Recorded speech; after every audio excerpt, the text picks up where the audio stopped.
Oh, he just went low. He's in his head. He's in his head. He's open. His head wide open. Cracked open in the face.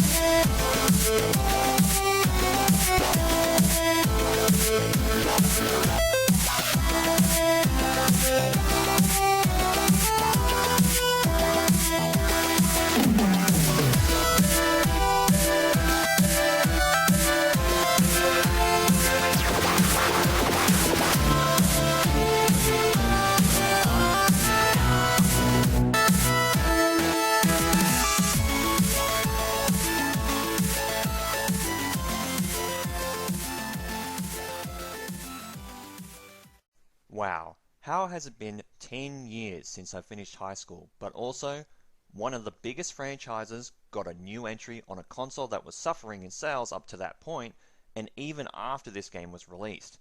How has it been 10 years since the fourth, and technically fifth entry in the Super Smash Bros. Franchise came out? It was back in 2011 when we first got word on a new Smash Bros. Game in the works for the upcoming Wii U console. How has it been that long since the Wii U release, by the way? Time is so damn weird. By then President Nintendo, Satoru Iwata. Bless his soul and continue to rest in peace. So surprising to everyone that even series creator Masahiro Sakurai even did a double take on the announcement. At this point in time, Sakurai himself was working on Kid Icarus Uprising for the Nintendo 3DS, serving as a somewhat reboot, but also sequel to the dormant Kid Icarus franchise. After Pit's inclusion in Smash Bros. Brawl made fans and players alike ask if more from the character was coming due to Pit himself being redesigned for the fighting crossover. We didn't have a name, but it was mentioned that the new game would come to the Wii U and would connect to the current Nintendo 3DS handheld in some way or form to the Wii U. And that was about it for about a year on this new Smash Bros. Game, apart from details that Sakurai and his company Sora Limited would come back to develop the game, but only after development was finished for his current project of Kid Icarus Uprising and the game being released, which it did in March of 2012. On June 11, 2013, the whole world got prepped for Nintendo at E3 with its first installment of the Nintendo Directs at the Expo, rather than holding a huge public press conference in Los Angeles like the previous year, which unveiled the design of the Wii U console among many other announcements. The Nintendo Directs were a different way for Nintendo to showcase and announce their upcoming projects and games, which is still even used to this day to a massive success. The internet and the way new game announcements were being showcased has evolved over time, even at this point, to currently most gaming companies using online outlets to announce new projects, or even companies putting their own spin on the idea which Nintendo brought forward with their direct presentations, to the point that E3 is now officially dead, which is crazy to think about. With this Direct in 2013, Nintendo announced many new projects coming to both the Nintendo 3DS, which was having the start of its eventual upswing, and the new Wii U, which was released in November-December of the previous year. Many games like Mario Kart 8, Donkey Kong Country Tropical Freeze, Bayonetta 2, Super Mario 3D World, and more were shown off or announced, but right at the end, history was changed once again. With the last game slot in the Direct, we got a new Smash splash screen with the double slice and flames, which would become the signature for the upcoming game's trailer for new characters. After fading to white, we get some mood whiplash with a view of Animal Crossing.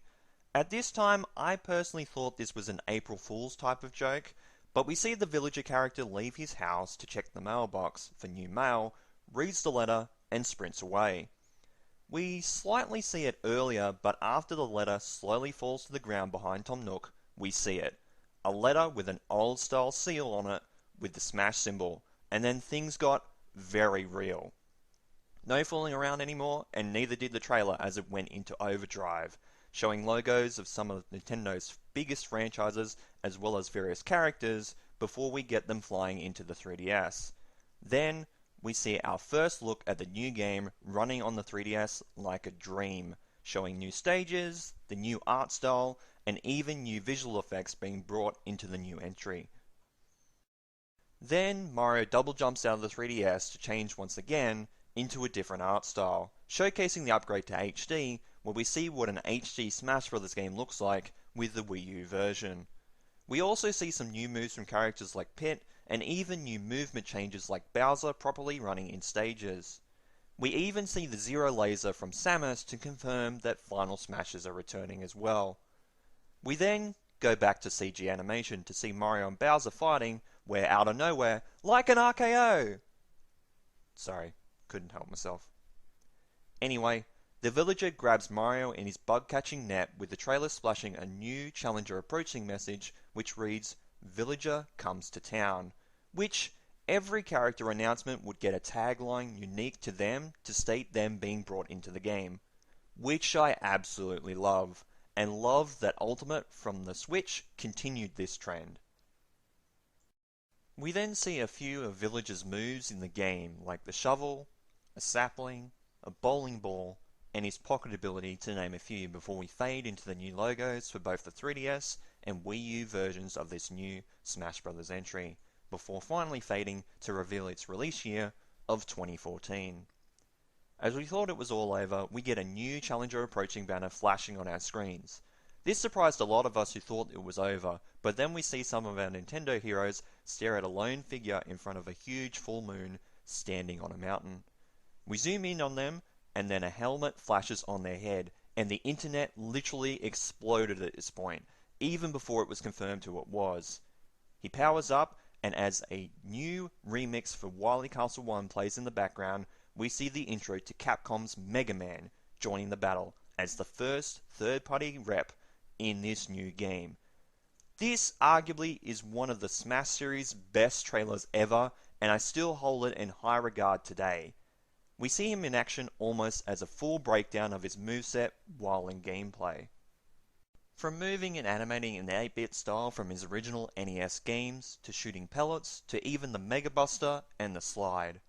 We see him get beat down to the point of even exploding like he does in his games with the ball explosion thing. He then gets a bit mad, but this is where the trailer really shines, because we then see the Robot Master powers come into play, starting with Metal Man's Metal Blades. For those who don't know, these powers are from the bosses in the original Mega Man games called Robot Masters, and when Mega Man defeats them, he basically inherits or downloads their powers as his own to use as weaknesses for future bosses. It's a great concept for replayability in those games, and the way they use the concept here is perfection. We see the Metal Blades, and Mega Man uses them to fight the Nintendo characters in CG animation, which for previous trailers we hadn't actually seen something like that before for Smash. We then get montages of gameplay showing off each Robot Master power he has in his moveset, with each getting a CG look at what the move is called. Moves like the Crash Bomber, Leaf Shield, and Slash Claw, to name a few. We then end with the Flame Blast, which goes back to CG, which blasts all of Mega Man's foes away before fading out to the Smash 4 logo, combining both the 3DS and Wii U names, before getting a sneak peek at his stage, Wily Castle, with a tease of the Yellow Devil, which is a boss from a few of the games in his series. We then get former president of Nintendo Satoru Iwata talking about the new Smash Bros. Website and also Miiverse communities. Remember those? Would be up and running after the Direct was finished. And that was it. The Direct ended and the internet was in absolute meltdown over a bunch of Nintendo games, but mostly about the new Smash Bros. Game, which is fair enough considering what we had just saw. But then later on the Tuesday of E3 2013, we got both a developer direct video for the game on the show floor, as well as online from Masahiro Sakurai on the different versions of the game, as well as gameplay for both newcomers in Villager and Mega Man, before another surprise in another character announcement with the WTF moment of the day in a trailer for the Wii Fit trainer from Wii Fit being added as a playable roster member as well, in a pretty funny trailer I might add. We also got some early Wii U gameplay between Sakurai and his translator in a match between Mario and Mega Man being played in front of a crowd at the Nintendo booth at E3. So we got quite a lot from this show after its initial announcement, adding to that through Miiverse and the website that Sakurai himself would be doing a repeat for what he did for Brawl during its development, with daily posts about various aspects of the game ranging from characters, items, stages, and more. I never experienced the hype train that was Brawl's development back in 2006, 7, and even summer 2008. So this development cycle for the sequel, well, sequels to that game, were basically my exposure to what those moments felt like. The wait was agonizing at times, overly exciting in others, but those pictures of the day did help in some regards, especially if we got returning characters being showcased, like Ike, Meta Knight, Luigi, and more. New items and stages were good too, but a bunch of those huge announcements were held back for new Nintendo Directs and the odd early announced trailer premieres for new characters.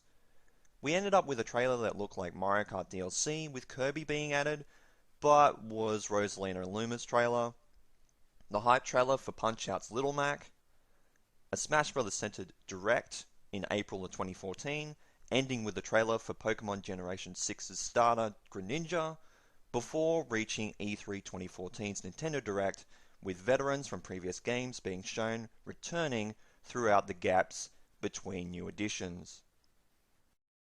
We reach E3 2014 and we end up with 3 trailers for newcomers over the few days of press conferences.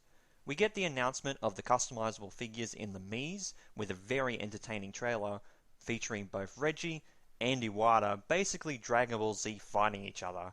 It's a very engaging trailer which also teased new additions in the game, like more customizable movesets which were announced in the earlier Smash Direct in April with 3 different Mii fighter classes, but also the first glimpse of what we know now as Amiibo.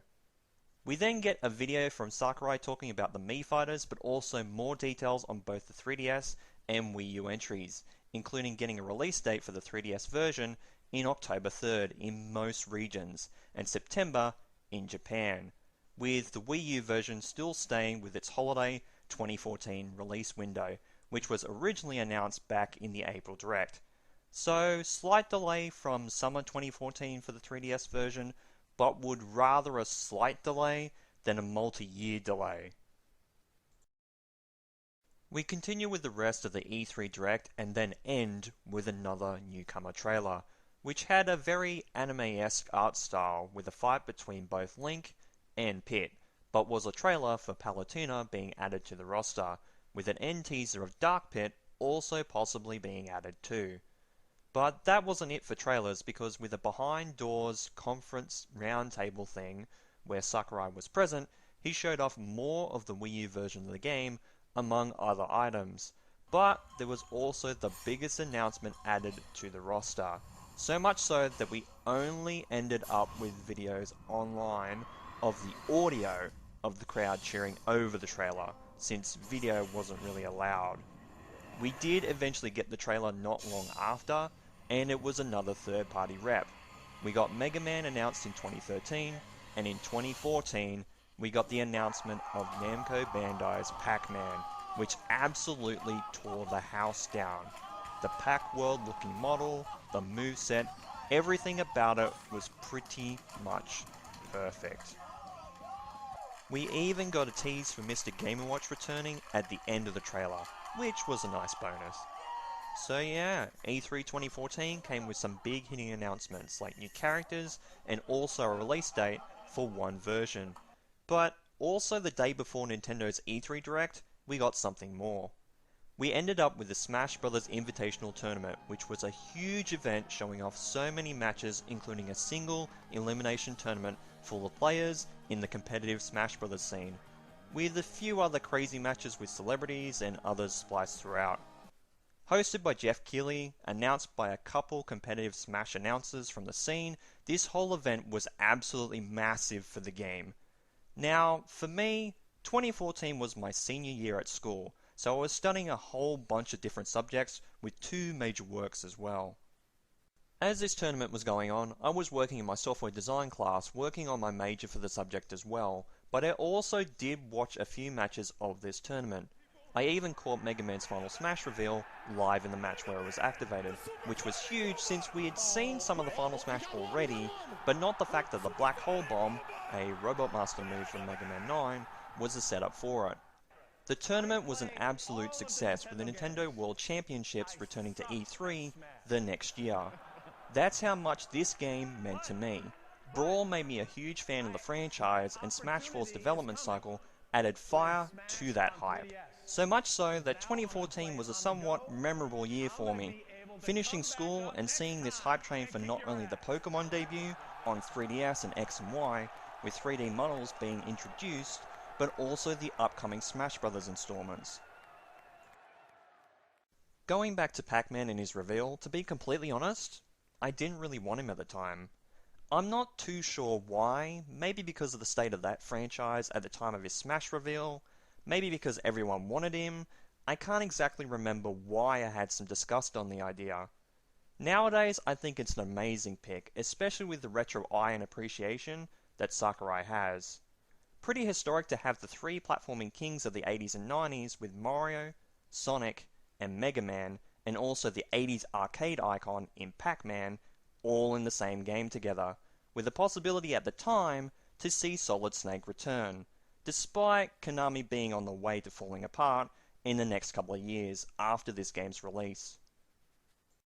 Only about a month after E3's huge blowout of new information about the game, like new fighters, new features, and also the 3DS version's release date, we ended up with another reveal trailer, very much in a slight anime-esque style once again, to reveal two new Fire Emblem reps for the game, in Robin and Lucina.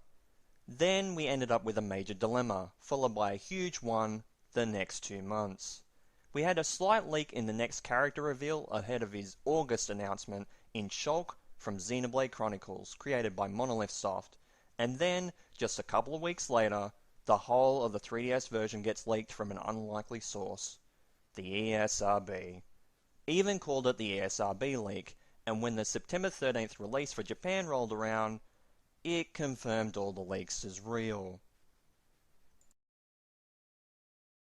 All throughout, we've had little leaks, both real and fake, being reported on, and some disproven, all over the development cycle of this game, like Shulk's leak that I just mentioned, but the ESRB leak was a pretty dark day. Not with some of the characters being added, since there were choices that seemed to tilt it to believing it was fake, but just the factor of everything that was leaked before the Japanese version's release wasn't surprise anymore. Part of the fun was seeing these surprises with our eyes when characters like Bowser Jr. and Duck Hunt Dog being new additions to the roster, but I guess that's the world we live in now, regularly getting leaks from companies all over game development, which is a bit disappointing honestly. But yes, with the Japanese release we got the full roster revealed for both versions with new additions in the two characters I just mentioned, in Bowser Jr. and Duck Hunt Dog, but also the confirmation of Dark Pit Spot from the Palutena reveal trailer tease. We also got some surprising returns from veterans of the franchise to mixed emotions. Great to see characters like Wario and Ganondorf return, but surprising to see Rob make a return, and also a weird one in Dr. Mario making a comeback too. I think it was characters like him and also the Duck Hunt Dog that made the ESRB leak feel a little fake, especially in Dr. Mario's return, since he was taking out of Brawl's roster entirely, so we thought it'd be gone for good. Obviously until the development of Ultimate, where everyone returned.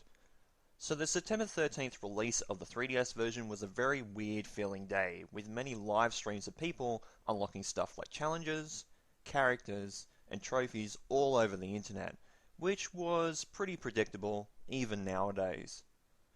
October 4th does roll around, but thankfully during the wait for the rest of the world, the 3DS was graced with a demo version of the game about 2 weeks before the October 4th date, with 5 characters being able to be used: Mario, Link, Pikachu, Mega Man, and Villager.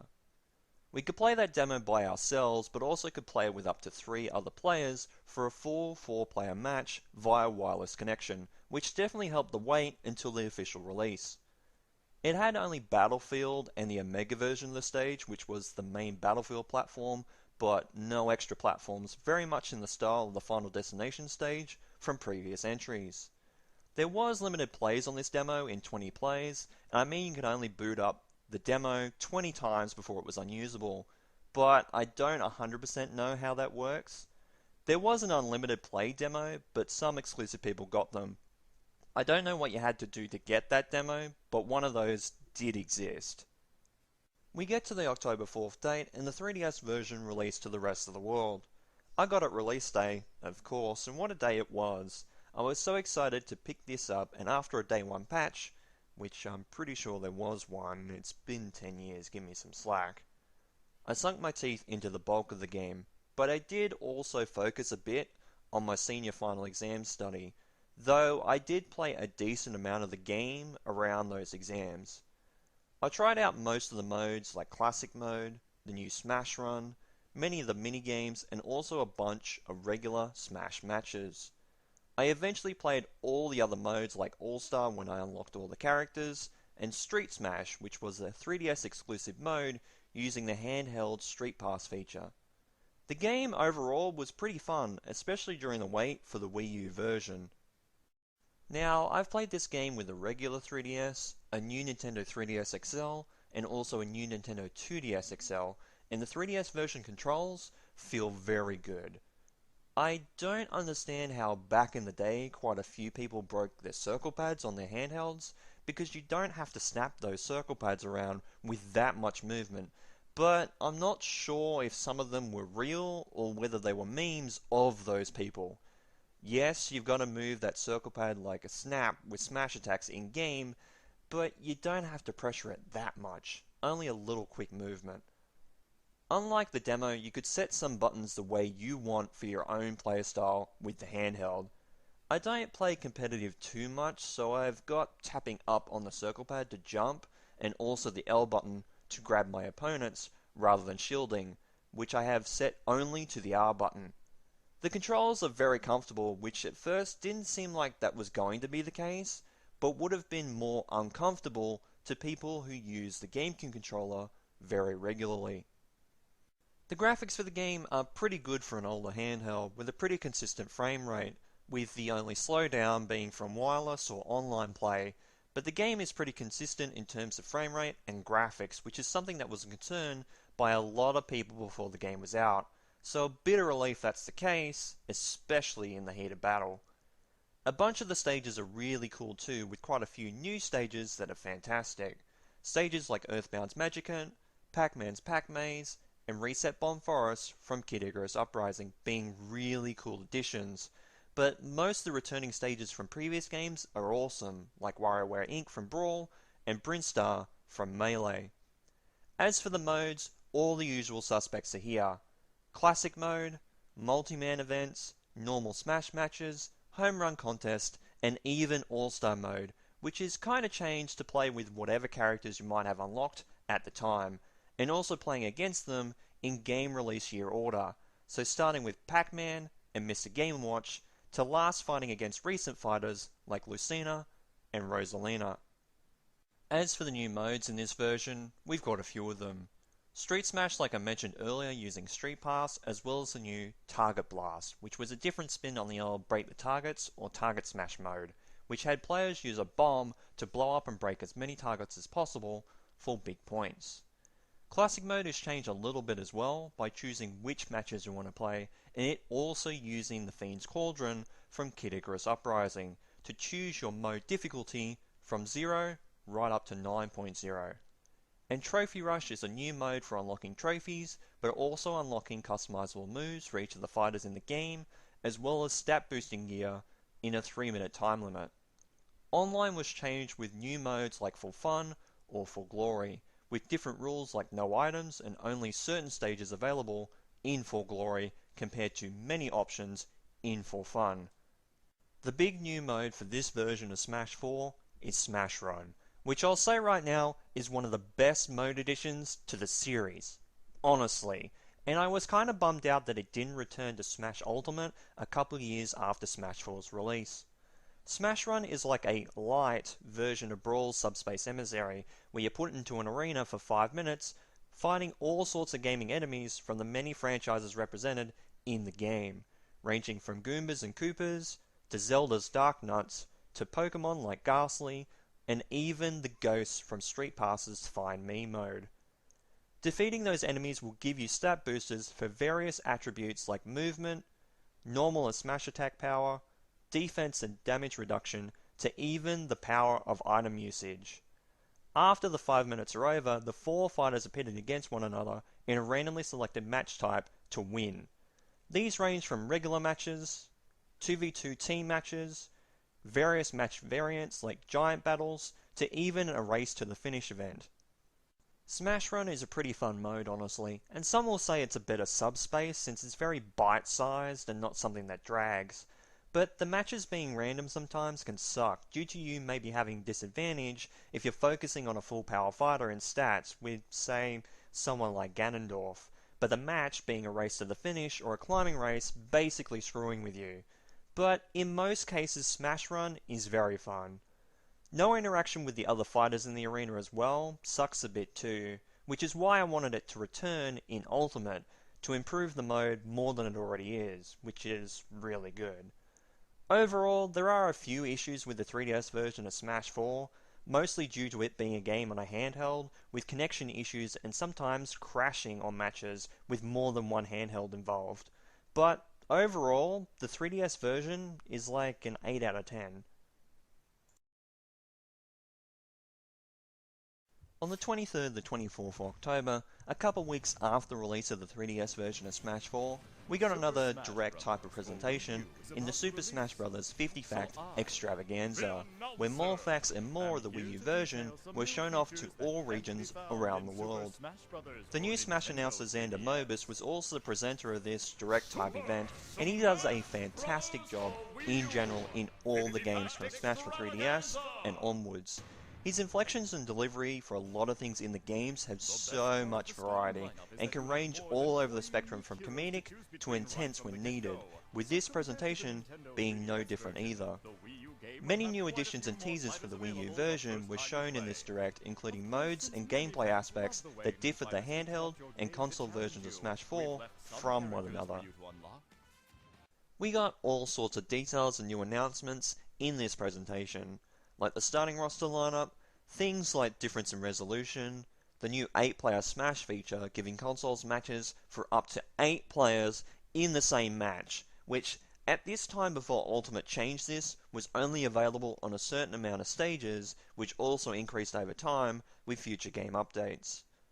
More boss battles like Ridley and Metalface in more stages, coin matches returning from Brawl and Melee, as well as stamina matches, the return of Special Smash, which is arguably my favourite mode, with all its customizable options, the changes to this game's classic mode, which plays very differently to the 3DS version, where you're on a board selecting your matches, with random events and opponents sometimes showing up during play, and All-Star mode being changed to go the opposite way to the 3DS version, going from recent games to the classics from the 80s. We also get the return of Melee and Brawl's Event Mode, which gives you matches with certain scenarios or rules to complete. We also got the Smash for Wii U mode replacing Smash Run from the 3DS in Smash Tour, which, honestly, is nowhere near as good. A board game type mode with many matches and events occurring during play, but it's just not good. We also have Target Blast in this game, as well as playing stadium minigames in multiplayer, which was surprising that no previous game had done that to this point, but a great addition to the game. We also get another new mode called Special Orders, which is a little like event mode but for all sorts of rewards like music and trophies, even customizable moves for characters. We have 2 separate modes under this banner called Master Orders and Crazy Orders. In Master Orders, the matches selected are set up like movie tickets where you can only use them once, so whether you win or lose the match, it's a one-time play. Whereas with Crazy Orders, it's set up like a man-made gauntlet where you have a set time limit to play matches in order to fight against Crazy Hand at the end. The further through the gauntlet you are, however, the harder the matches get. but you can select when you want to fight Crazy Hand, so at least there's some good strategy choices for this mode. I remember this one being a lot of fun. Now, for this next edition, we kinda gotta head back to the 3DS version to explain something. With Classic Mode, in its various difficulties, we go through to fight Master Hand at the end, like most of the Classic Modes in the past, dating all the way back to the N64 original. The higher the difficulty, we also get Crazy Hand involved in the fight too, as a 2-on-1 handicap match, but after dealing enough damage to Master Hand in even higher difficulties, he would change into a new form called Master Core. It was a little weird, but it could take many forms, like blades, a demonic dog, a black swarm, a dark copy of your fighter, and finally a giant demon figure, which you'd have to defeat most of the forms, or all of them, in a gauntlet and 9.0 difficulty, all to get to the core inside, which is a little like a smash ball, to beat up and destroy. Kinda came out of nowhere, but I understand adding more in-series lore, since Taboo, the big bad from the Subspace Emissary and Brawl, was basically the same decision from the Smash team. I mention all of this first due to the Wii U version adding one more form to the mix for Master Core, the Master Fortress, which is a labyrinth for players to run around in and defeat enemies inside, as well as trying to take the fortress itself down. It's another form that shows up in Classic Mode at higher difficulties, so be wary of that. We got confirmation that you could play the game with controls like the Wii U Gamepad, Pro Controller, the 3DS, the GameCube controller with a new adapter being released around the Wii U version's launch, to even the Wii Remote and many of its controllers too, like the Nunchuck, the Classic Controller, and the Classic Controller Pro. This is one of the best things about the Wii U version. It caters a lot to many players in playing who they want in fighters, but also how they want to play with many controller combo options. Can't say that enough. We also got a look at more trophies for the game, the return of masterpieces from Brawl, which were bite-sized looks at classic games from franchises represented in Smash 4, like Punch-Out!, Metroid, Kirby's Dream Land, Pac-Man, and many, many more. A nice little history lesson of sorts from Sakurai building some of these games into the Wii U version's disc, for players to play whenever they want to learn about a certain character's backstory, or about a certain franchise they might not know about. We also got more talk on Amiibo and how they'll work in the game, as well as stuff like online options for the game, like Tournament Mode, which got new options added in future updates to the game. We also got the return of Stage Builder from Brawl, but with the gamepad, it makes it so much easier with the gamepad's touchscreen, where you can make your own platforms and terrain. You can also add gimmicks like cannons and springs, as well as many hazards too, which makes this much better than the version from Brawl. I do love the novelty of Stage Builder in Brawl, but it very much was a proof of concept in that game, whereas the Wii U version is what the mode was originally meant to be from the concept stage of the Smash development team. You could even send those custom stages as well as your original Mii Fighter creations online, and also photos and replays of matches when the game update for it came out, which helped the community for the game thrive with creativity. And yes, the presentation did give us more than 50 facts, but the presentation team for this video, I think, were well aware of that, making good jokes and jabs with the concept, but then it ended with some huge announcements. The first was the trailer for Bowser Jr., which is not too huge since the 3DS version showed him off already, but we didn't get the trailer earlier due to a snippet of him and all the Koopalings playable at the same time in 8-player Smash, so a bit of a spoiler if we got the trailer earlier. The second, after a small segment on the trailers being in the Wii U game as watchable videos, was a Club Nintendo reward of a 2-disc CD set of a sample of the Smash 4 soundtrack with music from both the Wii U and 3DS games. A cool physical item that I still have in my possession. It might only be a small sample of the soundtrack, but I'd rather that than these not existing at all. And a bunch of the tracks on this thing are fantastic, like the main theme of the game, the Trainer Battle remix from Pokemon X and Y, which was used in Greninja's trailer, to even You Will Know Our Names from Xenoblade, which is an amazing song, and used in Shulk's trailer. Then, we got the big one. Special announcement. Fact number 54 was a tease and announcement of Mewtwo as a playable fighter. Now, how was this big? Because we got two new situations with this game. One, we got an idea of, if Mewtwo was back from a previous game, who else from Melee or Brawl could come back? But two, and the more important one, we were getting new fighters, both veterans and newcomers, in the form of DLC, which in turn opened the floodgates to concepts and ideas to many Smash fans on who could get in the game as playable fighters, and that hype train in the game's development for fans was started once more with this DLC announcement. We also got the confirmation that the Wii U version of Smash 4 was releasing on the 21st of November in 2014. And with this DLC announcement, we eventually got new trailers for new fighters coming in 2015 and also 2016 after the game released, some being shown in a few Nintendo Directs in 2015, including the Direct for E3 that year. With those trailers, we got a few cool returns in Lucas from Mother 3, the long-awaited return of Roy from Fire Emblem, but also some new fighters being announced from that same E3 Direct as Roy in the form of Street Fighter's Ryu, followed by the internet-shattering announcement a couple months later in Final Fantasy VII's Cloud Strife, a fighter deemed at one stage by many people to be impossible to make it, did in fact make it in. Back in April of 2015, we ended up having a fighter ballot website created by the Smash development team to see what the fans wanted as playable fighters. This ended up being more important for the newcomers for Ultimate, but I mention this because one of our last DLC fighters got chosen by this ballot.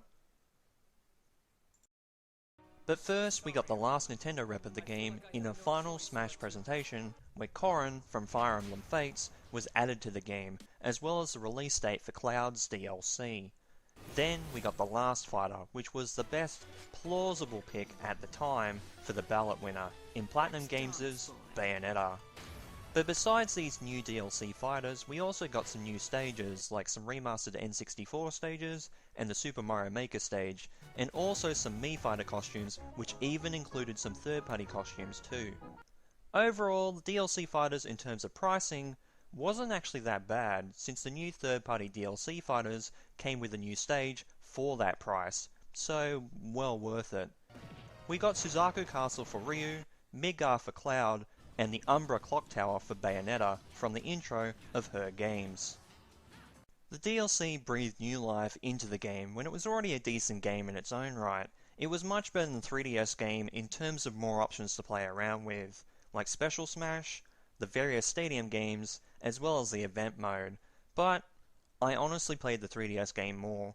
That was mostly the case since I had immediate access to my 3DS, compared to the Wii U where for a lot of the time the game came out when I was living in my childhood home, before I eventually moved out and it got sold, due to my console being in the lounge room, and my family, especially my dad, being in there watching TV and such, so I couldn't play it.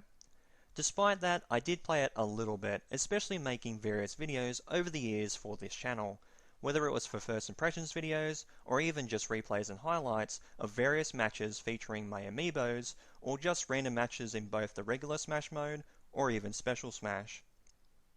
Other than that, I did dabble in many of the modes in the game, with only Smash Tour being one I hadn't played until just before I moved out, so yeah, hell of a long time. But speaking on that mode, it was a mess, plain and simple, very disappointing compared to Smash Run on 3DS. I understand that you gotta create value for both the 3DS and Wii U games by having unique and fun experiences, but Smash Tour definitely wasn't the way to do it. It seems easy to understand, but it's pretty far from it if I'm honest. I say that, but only just because some of the random events that could happen during a game. But stuff like Master and Crazy Orders were implemented much better, and more well worth your time. I honestly only played Smash Tour for the video I did, but also since I had to for the challenge board unlock, which the challenge board is pretty good in making players experience every aspect of the game, not just focusing on the one mode they might like to play. Things like completing Classic mode on the 9.0 difficulty, playing a particular character for a certain amount of matches, getting a certain score target in Target Smash, to even unlocking certain characters or stages through various means. The rewards for these challenges are mostly Mii Fighter costumes and custom fighter gear, as well as the rare stage unlock or golden hammers, which can unlock a challenge of your choice, but it's one use only, so a certain strategy and decision for each player to make, much like how Brawl had it previously. We've talked about the development cycle and also modes for both games, but overall the roster is a bit strange, though a bunch of fighters are pretty cool and unique from one another. Little Mac being more of a ground fighter and weaker in the air, to Duck Hunt Dog being more centered around projectiles, to Robin's combination of tomes and sword attacks, it's pretty diverse. Makes the roster not feel bloated like other fighters with heaps of clone characters and that, whereas each fighter can feel right at home in this roster. I always fell back to my Brawl mains in Luigi, Sonic, Captain Falcon, and Ike, but I did love playing with some of the newcomers like Mega Man and Bowser Jr., to even the DLC fighters like Ryu and Cloud. This roster is big, but also very cool in many regards. The unique stages in the Wii U version of the game are also pretty cool, with arenas like Mario Galaxy, Jungle Hijinks from Donkey Kong Country Returns, and also Windy Hill Zone from Sonic Lost World, with returning stages like Delfino Plaza, Norfair, 75 Meters, and Halberd from Brawl, and Temple, and Onett from Melee, among many others being great choices as returning stages, and are a fantastic time to play on. The soundtrack for this game is once again godlike, but overall I think Brawl might just have the better soundtrack compared to this one. When I say that, I think of the new tracks added in this game and compare them to the tracks that were added to Brawl, and Brawl's additions outrank Smash 4's. Not to say Smash 4's music isn't great, but I think the ratios are not even close when talking about great tracks or remixes compared to ones that aren't as good. Don't get me wrong, songs like the previously mentioned Wily Castle 1 remix, Pokemon Generation 6's Trainer Battle remix, and You Will Know Our Names are fantastic, as well as tracks like the remix of Magicant from Earthbound, the theme from Area 6 and Missile Slipstream remix from Star Fox 64, to even Destroyed Skyworld from Kid Icarus Uprising and Pac-Man's Park Blocktown remix. The soundtrack for Smash 4 has some banger tracks in it for sure, but I think the amount compared to Brawl is not as good. I guess the fact that this came out 6 years after Brawl compared to Brawl coming out 7 years after Melee could have played a part in that, but also the amount of songs added too. Melee had a decent sized soundtrack in its own right, but stack it up to what Brawl added, or even Smash 4, it doesn't even compare. I will say, Smash 4's soundtrack is fantastic in returning themes, but also new music too, but I think even Ultimate's soundtrack doesn't compare to Brawl either.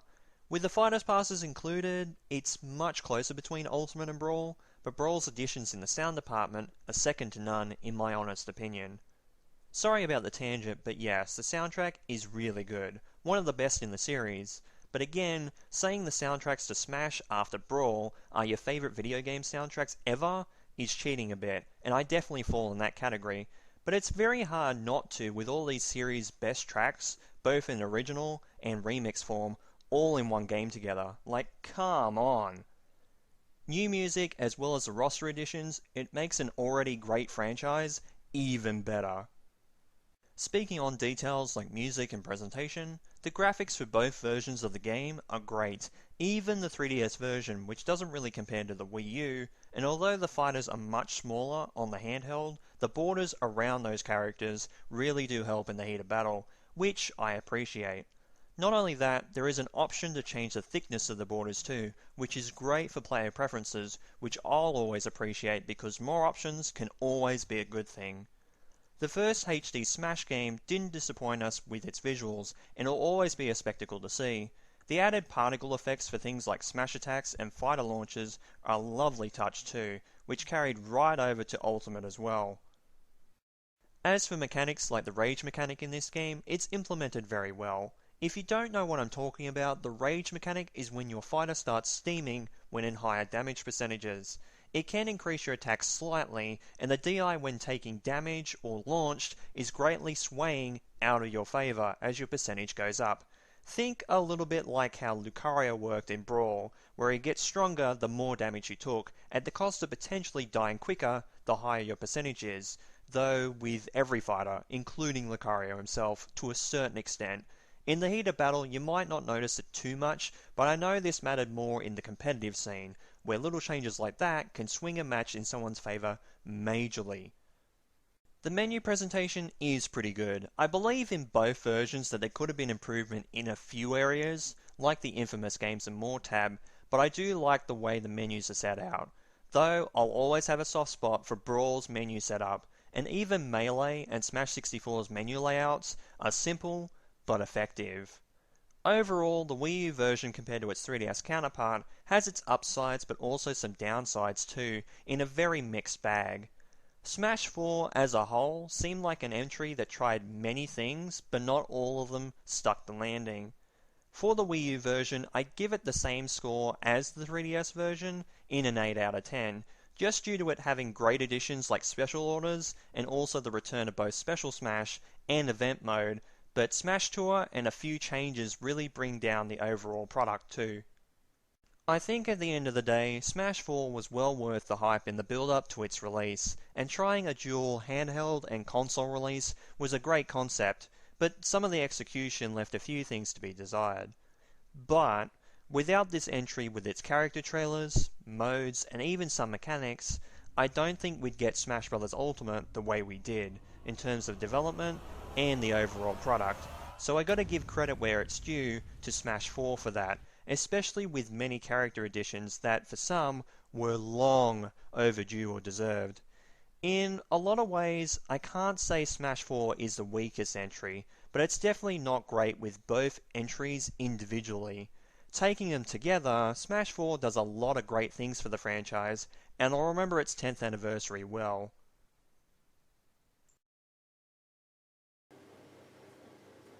So with all that being said, thank you guys so much for watching this video. This has been Mario Man 1100. You guys have a great day and night, and of course, take care. And happy 10th birthday to Smash Bros. For Wii U and 3DS, and happy 25th birthday to the Smash Bros. Series in general.